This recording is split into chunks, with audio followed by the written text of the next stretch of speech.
Until we go.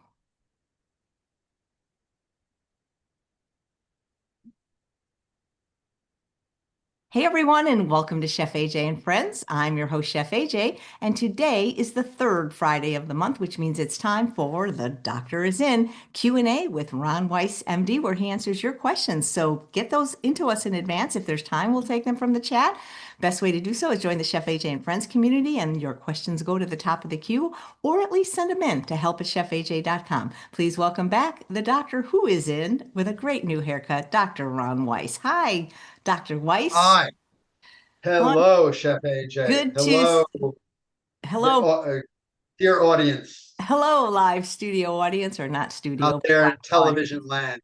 Yeah. Is Yeah. it freezing Remember in New? Jackie Gleason? I remember him. I mean, barely, but is it freezing in New Jersey? Uh, yeah, yeah,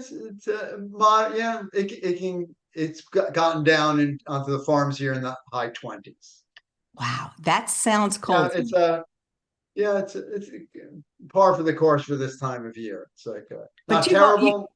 you've always lived on the East Coast, so you're kind of used to it, aren't you? Always. Yeah, I'm waiting for my butt cheeks to tighten up in February. February is the cruelest month here.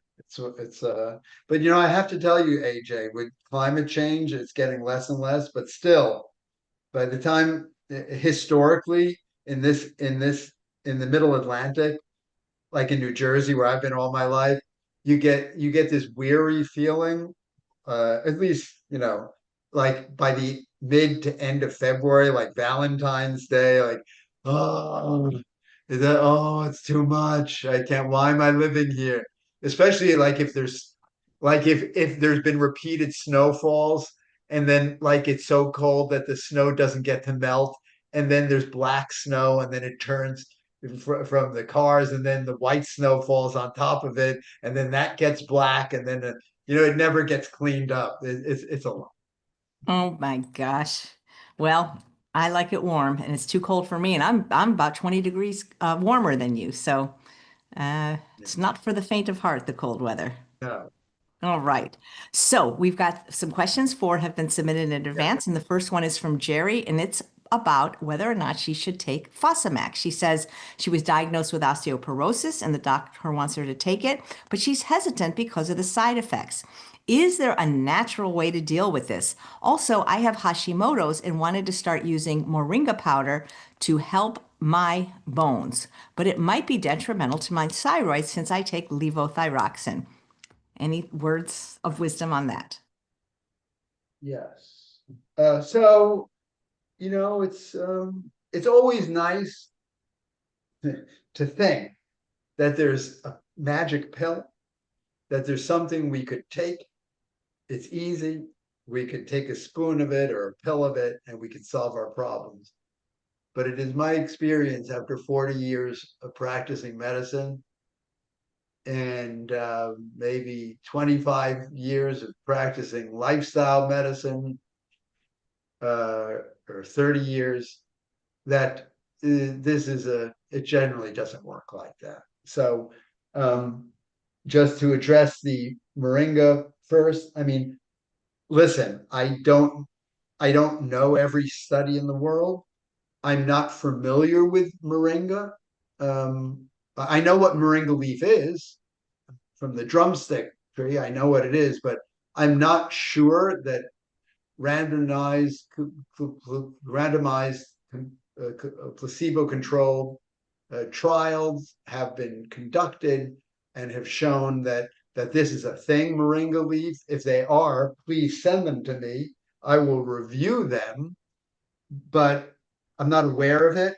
And the problem that I have with supplements is that oftentimes supplements do not have what you think they have in them. So, especially, when it comes to these powders, who knows what it is because they're not, these supplement companies are not monitored for quality assurance. So we don't really know. And when supplements are tested, at least half of them oftentimes can have nothing that they say they have on the label. And then other times they could have lead and arsenic and other kinds of contaminants. Other times they could have illegal drugs in them. So the nice thing is that when you eat a tomato, you know it. When you eat a whole moringa leaf, you know it. You know these things because of the way they look. So I can't comment on the moringa at this time. But Okay. what I can comment on is the real things that do benefit bone density. And we probably discussed this before, so I will review it a little bit. Why is there so much of an interest in bones? Well, it's because it is rare that we have a woman who enters menopause that actually has normal bone density. When I look at all of our, when a woman goes into menopause, we usually get a bone density test so that if we find that the bone density is not uh, up in the normal range, we can actually start implementing. It's like it's a incentive, I believe. Oftentimes, tests that show that there's a problem. It's an incentive for the woman to or the patient to implement healthy lifestyle changes that will help them. It's not. I don't do it to give the people drugs. So, in any event, we do it when a woman enters menopause in general.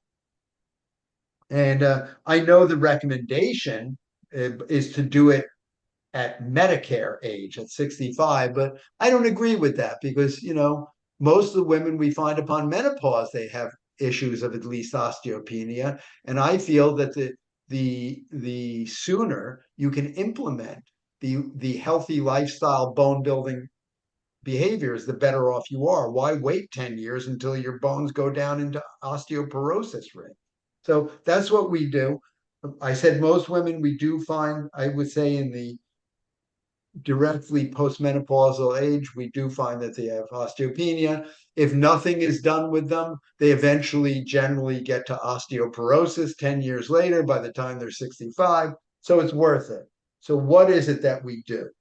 Um, we do, we implement three actions on three fronts in general. And that is whether the woman has osteopenia. For those who are listening who are not familiar with it, that means like an early osteoporosis. Like I view osteopenia as the same thing as pre-diabetes. Like pre-diabetes is just like a little bit abnormal, and diabetes is a lot abnormal. It's the same thing with osteopenia and osteoporosis. And it's also similar in that the natural evolution and course of things is just as pre-diabetes, many people will go on to develop diabetes if they do not address the underlying cause. It's the same thing with osteopenia. Many women will then go on to progress from the osteopenia to the full-blown osteoporosis. So what can we do? Well, there are three things that you can do. Um, the first thing, which is the easiest thing to do, is guess what? Take a supplement, and that is vitamin D. So we do make sure because vitamin D is critical in calcium metabolism and in bone building and in muscle building. We make sure that the person's vitamin D level is well within the normal range. For me, I'm it doesn't have to be crazy high, but I try to get it well within the normal range. The normal range for vitamin D blood test is between values of 30 and 100 for 25 hydroxy vitamin D. So we recommend that the patients take 2,000 units of vitamin D a day. And generally speaking, for the average patient, we find very consistently that when the patient does that, her vitamin D blood levels will be like in the high 40s, 40, anywhere from 45 to the low 50s. And I told you that 30 to 100 is considered normal range. So I'm satisfied with that. Um, there are other studies that have shown why 2,000 units is a good and perhaps the best dosage to help prevent falls in the elderly. So I've been set on that for quite a while. Okay, next step. That was the easy thing to do. Now, the two other steps we do are take more attention, and they're a little more difficult, but they're great. Um, the second step is to make sure that you are eating enough protein. So, as people get older, the amounts of protein they ate in the past when they were younger may be more difficult to assimilate. And so we have to particularly into our bodies and to have them be useful to build our tissues. So you have to make sure that you are definitely getting enough protein, or maybe even a little more protein as you get older. So, this is a controversial area as to exactly how much protein you should take. It is usually figured on the amount you should take is is calculated based on your optimal your body weight, your body optimal body weight given your height, basically is what it's amounts to. So now, there's controversy around this subject. Uh, the low end of the recommendation is to eat 0.8 grams of protein for every roughly 2 pounds, or every kilo of ideal body weight. Um, um, and that range can go all the way up to, I've seen doctors recommending 1.6 grams. We kind of recommend between 1 and 1.3 grams per per every 2 pounds of body weight, or every kilo. So what does this turn out to be for the average woman? For the average sized woman, this turns out to be like about 70 grams, sometimes 80 grams, based on how tall you are, something like that, 70 to 80 grams. So look, I don't mean to torture people, but I constantly have to know how many grams of protein I'm eating every day. What we do is we'll use Chronometer, like this app, to give you an idea to see to eyeball how many grams, what does that mean in a menu plan for you to eat 70 or 80 grams of protein. And then once you get it in your head, do it every day. And we like to tell the patients, eat whole plant proteins. And it's possible. I don't believe you have to take, for the average person, protein powders and supplements. Remember, those supplements, they're not, they're not, yeah, they're not regulated. So we don't really know oftentimes what's in them. That's why I like eating food. And when you get the proteins in whole live plant foods, they're also fresh, they're vital, they're not oxidized. It wasn't ground up into a lifeless powder. It didn't sit on a shelf somewhere for God knows how long. So I like to eat food. So, and that is possible to get 70 to 80 grams. So now, what foods are you kind of dependent on to do that? Legumes. Legumes have to play a large role. It's not that vegetables don't have protein in it, they do, but they also have a lot of water. And so you're filling up your stomach with a lot of fiber, water, and other things, whereas legumes have concentrated sources of dry weight protein in them. So that's what it turns out to be. Now, a lot of people will say, oh, but I also have to get a calcium.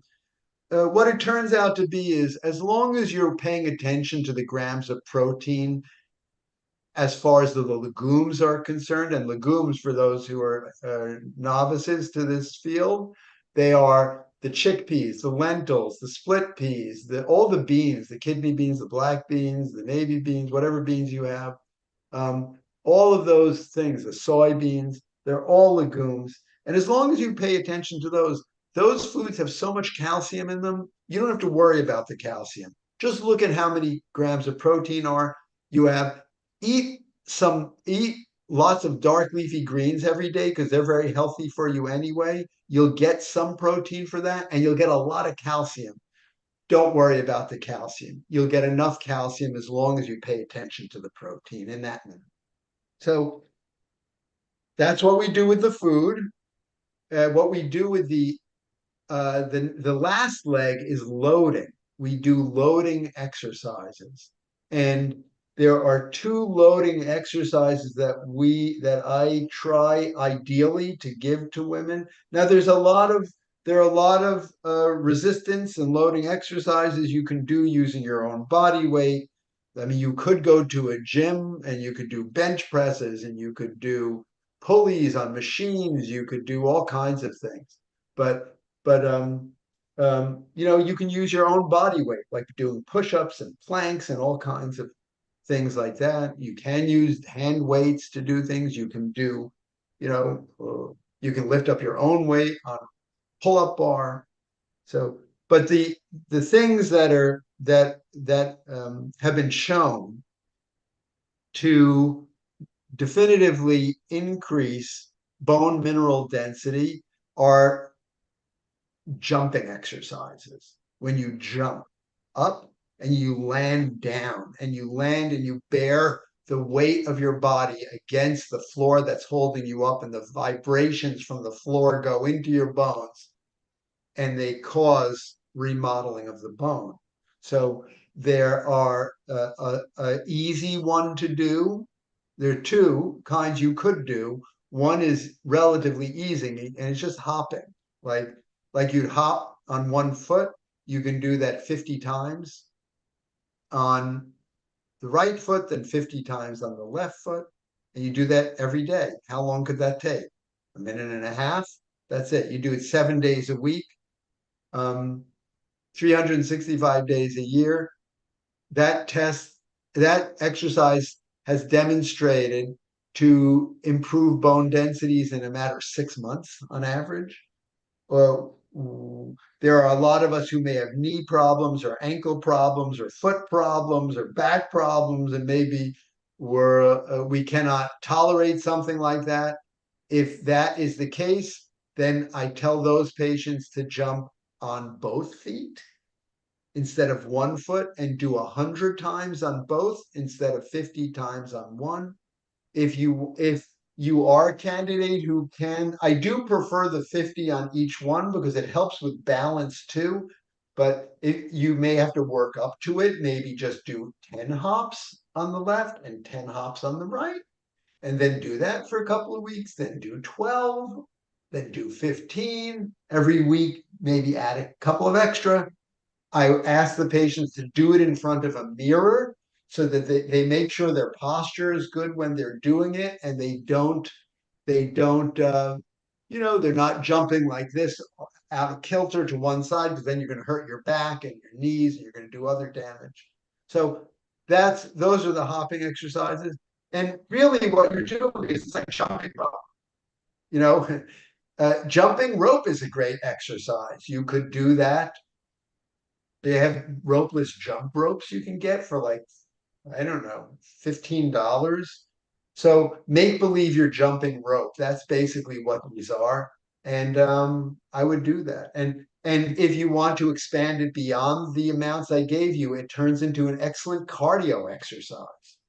So let's see. So that's what I recommend. The other thing I recommend, but this is, obviously you would probably, if you're a gym rat or you're very fit, that's great. You can do these and probably know how to do them. If you're more of a sedentary person or have not been to the gym in a while and you're older, you would want to make sure that someone supervises you to make sure your form is good for these exercises, because they take a little bit more skill. And those are jump squats. You would have to get down in a squatting position and hurl yourself up with maximum force in the air, bringing your arms up, and then come down in a squatting position again, and then go up and come down. So we do 10 of those 10 of those jump squats in addition. And you can see, again, they're direct loading on your body, but they actuate the hip muscles more because you're get down into that held squat. And then if they with building of those squatting muscles, those muscles are going directly into the hip. The hip is an area of primary concern as far as osteoporosis and fractures are concerned. So you can really work on those muscles. So those are the two exercises I recommend. We recommend doing both sets of these exercises without wearing shoes, with bare feet, or with socks with grips, if you want, on a wooden floor, not a concrete floor, or you could do them outside, like on the ground. You don't want to do it on a really hard surface like concrete because or tile, because it's hard on your feet and knees. So in any event, over the years, when we have patients who dedicate themselves to these three legs of this bone building triangle, they're successful. And we have patients whose bone densities get better and they don't take Fosamax. So, yeah, I would try it. It works. You have to remember something, right?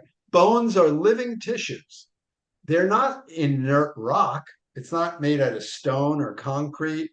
And so they have the ability to respond to your lifestyle habits and remake themselves. And that's why these things work. Yeah. Wow, great. Thank you, Dr. Weiss. That was a great, I Okay. liked seeing your exercise um, demonstration. Okay, so here's one from Vi about whether or not to include nuts and seeds if she has known heart disease. She says, "Hello, Dr. Weiss. I'm a 69-year-old female with a BMI of 21, whole food plant-based for 3 years, pescatarian for the 32 years prior to that. I have known heart disease and I had a stent placed on October 16th of this year for a blockage in the LAD. I have high LP little a strong family history of premature heart disease, and I am on Repatha. Dr. Esselstyn says to continue the ground flax seeds and chia seeds, 1 tablespoon a day each, but no other nuts or seeds. Do you recommend I follow Dr. Esselstyn or Dr. Furman and Dr. Greger, who say an ounce of nuts and seeds in addition to the flax and chia are protective for heart disease and longevity, even with known heart disease? I want to protect my heart without promoting further blockages." Oh boy, here we go again. Wow. Well, that question really threads the eye of the needle. And I don't think we've ever had a question like this before. At least you have not asked that of me. That really, that really is a very refined question. For all of those who are listening, to give some context, yeah. Um, what percent of your audience is like they know what I percent of your mean, audience would you say understands the background of this I, question? I They know Dr. Esselstyn, they know his recommendations, they know Greger, and what percent would you say are? you What do you mean? I'm I, eating chicken breast. I It doesn't have the skin on it. That's a healthy diet. Okay, so I would say anyone that's in my private Chef AJ community, they know everybody. But I believe it or not, I'm 25 YouTube subscribers short of 250,000. So if you guys please subscribe this weekend, it would Wow. mean the world to me. I can't tell the percentages of people that are But subscribing. there's someone. There aren't, would you say it's a minority of people? No, Maybe, would you say under 20% maybe are new to the plant-based world and maybe are not that familiar? I 10%, 5%? I couldn't even venture to guess because new people are finding me all the time. I think people that have been watching since the pandemic, which many people have, they generally know. They know. Yeah. Okay. So, well, when I'm, doctor in Latin means teacher. And so I view myself as a teacher. And so, like, if you're a teacher and you realize there's even one person, you have 25 kids in the class, but two don't really understand what's going on. That's why I make my explanations accessible.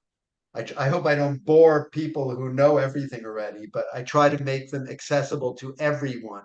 So let me start from that vantage point by just describing why that is such an amazing question and why I've never really received such a high level question like that before.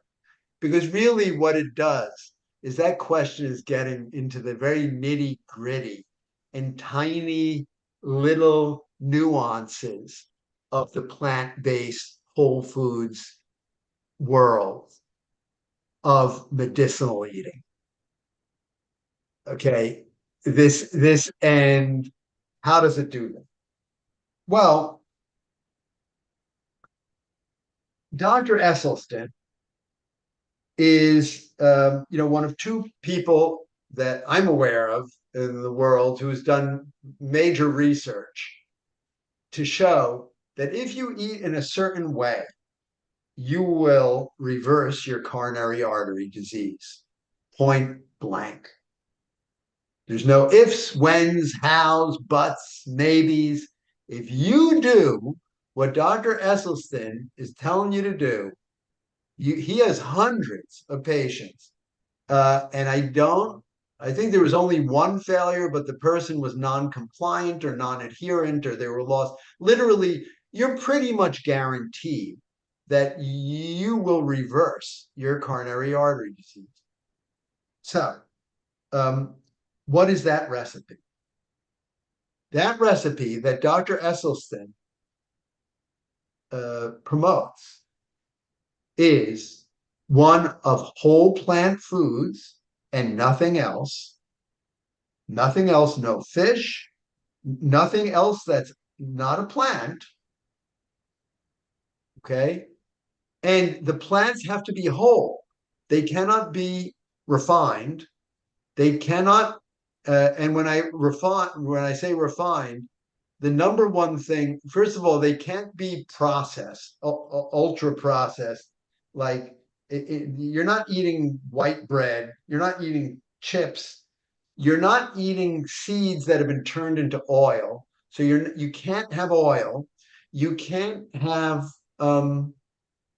you can't have sugar, processed sugar. So that's sugar cane that's refined into whatever. And you can't have salt. So it's SOS free, salt, oil, sugar free. And on top of that, when Dr. Esselstyn was doing the studies, I mean, it really didn't have it was an extremely low fat diet. There were no fats involved in the patients that triumphed in his study and reversed their arteries or arterial disease. So, and you have to remember something, that nuts have fat in them. So in our whole food plant-based world, and the world that AJ and I live in, Dr. Greger and Furman and all of us who are listening who eat plants, the number one source of fats in our world are nuts and seeds. And there are some other sources. You got avocados, you got coconut, you have olives. I'm not talking about olives. The olives themselves present a real difficulty. It's because you can't eat olives. They're inedible without being cured. And the olives are cured in salt. And so just because of the salt content, Dr. Esselstyn wouldn't want you to eat them, because we do know that salt damages your arteries. So the olives are kind of out. I'm not sure. I know in general, probably eating a lot of avocados was not Dr. Esselstyn's thing. Is that currently true also, Chef AJ, I as far don't as know you how know? he feels about the olives, But honestly. I'm going to guess he does not want the olives because they have fat in them. He And does salt not want avocado and and salt. salt. He does not want the avocados because eating avocados can increase your LDL. I've seen it. They can. And his intervention that showed that the artery disease was reversed was extremely low in fat. And the avocados have fat in them. I mean, they're monounsaturated fat. It's not a bad fat as far as fats go, but it's a fat. And that's why he doesn't want the nuts, because the nuts have fat in them. So we'll get to Greger and Furman in a second. Okay, that's where I believe Dr. And I'm not trying to speak for Dr. Esselstyn. He can speak for himself. But as far as the way I think about Dr. Esselstyn, that's why it is. So the flaxseed, flaxseed has special powers. It has huge amounts of omega-3s and the chia also. For every walnuts, which are the highest omega-3, short chain omega-3 fats, okay, in any nut, it has 1 molecule of a short chain omega-3 acid fat for every 4 omega-6s. The omega-6s, they're essential, but we try not to get too many of them because they can promote inflammation in our body. There are too many of these in our diet. So in any event, walnuts, which is the best containing nut, have 1 to 4 omega-3 to 6 ratio. The flaxseed and the chia are completely inverted. They're 4 to 1. They have 4 molecules, and they're the only seeds that really have that ratio. 4 omega-3s for every 1/6. So they're fantastic. That's probably a reason why he recommends them. Also, the flax seeds have abilities to prevent and treat breast cancer, probably prevent prostate cancer. They're amazing benefits to them. So that's why he tells you to eat those.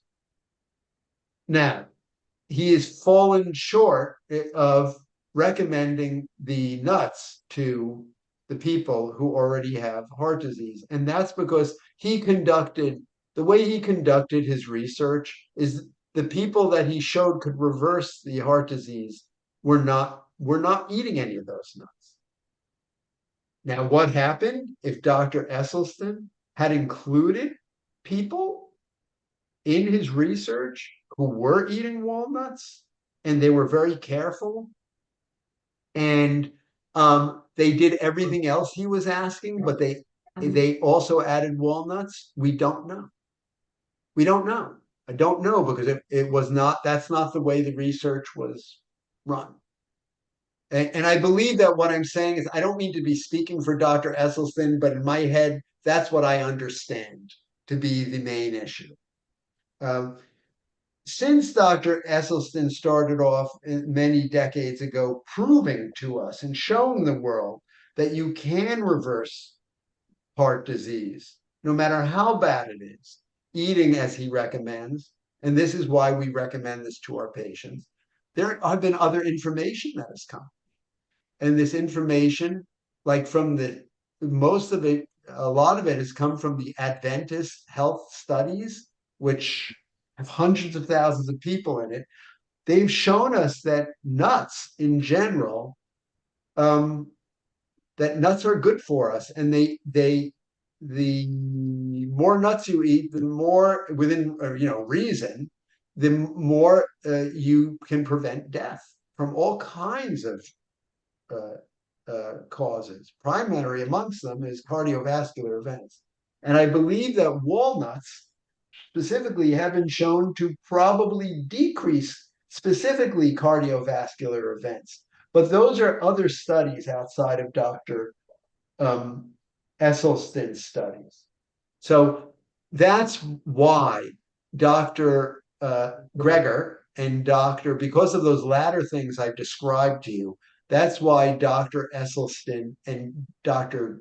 Greger recommend these nuts and seeds as good stuff for people with coronary disease or with heart disease. And in general, they're good.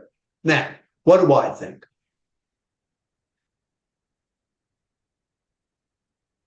I think, you have to remember Dr. Esselstyn is making the recommendation based on his research. And his research what can I say? It is what it is. It's very powerful. Um, I think the following, um, especially in this woman, um, I think you would be okay eating the walnuts uh, because you are already on this. You are already, as long as you eat a diet of whole plant foods, and that's the most important thing. It's not whether you're going to eat a walnut or not. That kind of misses the boat. The most important thing is how dedicated are you not to eating oil, salt, and sugar? Salt is going to damage your arteries.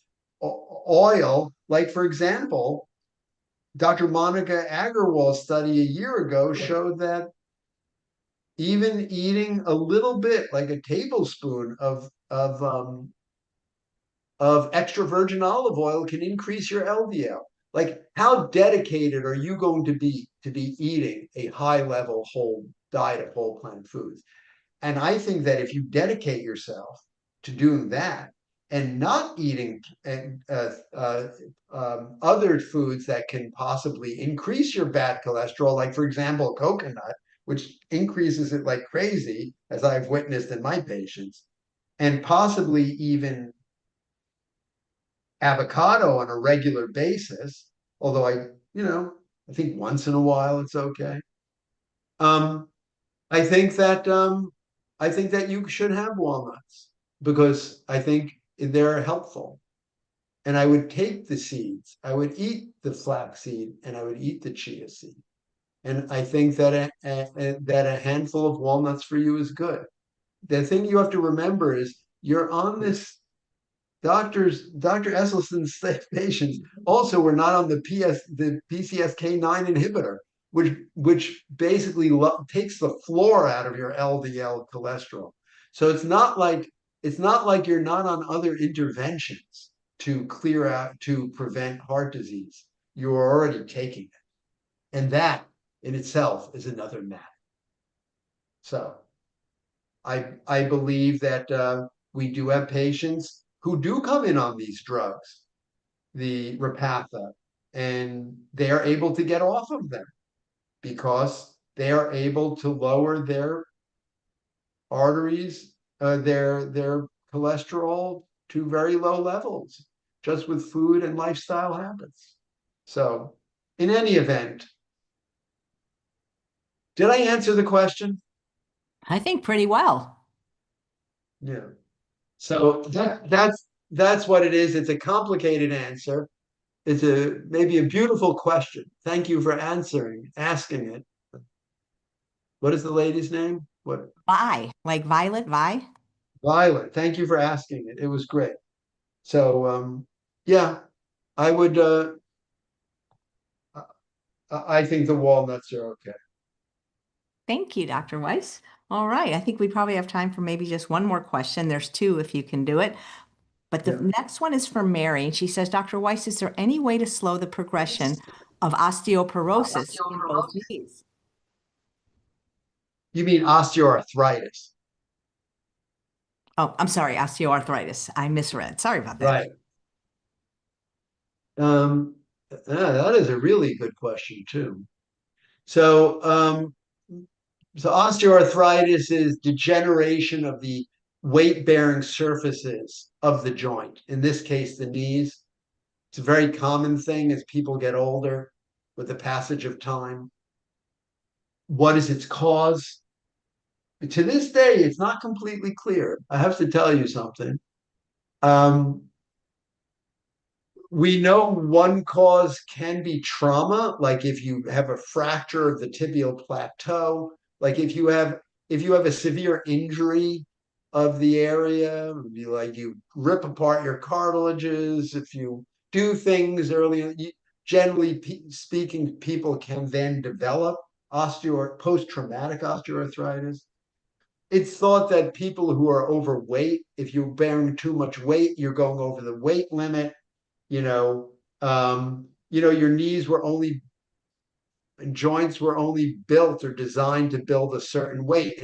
I tell people it's like those bridges, right? You go across a bridge, one of those old bridges that says weight limit 10 tons. If you drive a 20-ton truck over that, the bridge may collapse. So if you're bearing more weight than your knees were built designed to bear, they may degrade. So that's a thing.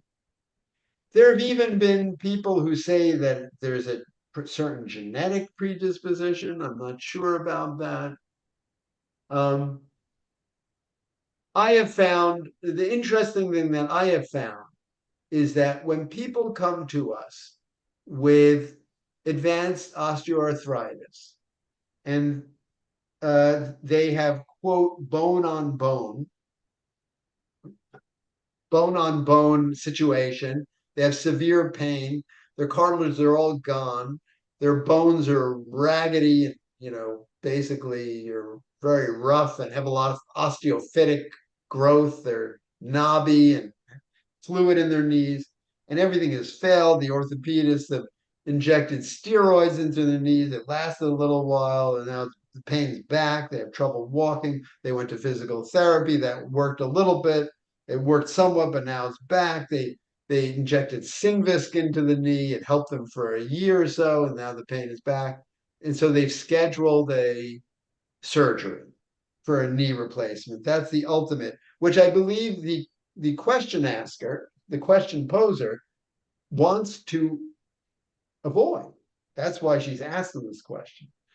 When we have had such people come to us and they're basically looking at a total knee replacement, or they're already on the schedule at places like Hospital for Special Surgery, I mean, it's a foregone conclusion, right? And if they're eating omnivorously a regular diet, and if they adopt diets of whole plant foods, all of a sudden, all the knee pain almost always goes away. I would say, like in 90 to 95% of the patients with severe osteoarthritis, gone. What happens? Um, it's not, here's what I think happens. I think that the foods that they were eating, specifically probably animal and maybe processed foods, but animal foods like eggs and dairy products and chicken and things like that, that have a lot of arachidonic acid in it, which is the beginning of the inflammatory pathway, was giving them a lot of inflammatory based pain. I think over many years, this inflammatory process also probably may have contributed to the degradation of the joint surfaces. But what I have found is as soon as they switch to diet, and I say soon, I'm talking about a week, 5 days, 6 days, like short of a week, tops 2 weeks, 10 days, all their pain goes away and they don't have an issue anymore. Now, does that mean that the plant-based foods are giving them new cartilages, smoothing out their joint surfaces? No, it's not. But the destruction remains there. But I've had a lot of patients who have bone-on-bone destroyed knees, and I've come to find that they can live with them and don't have any pain, and they're okay and they're fine.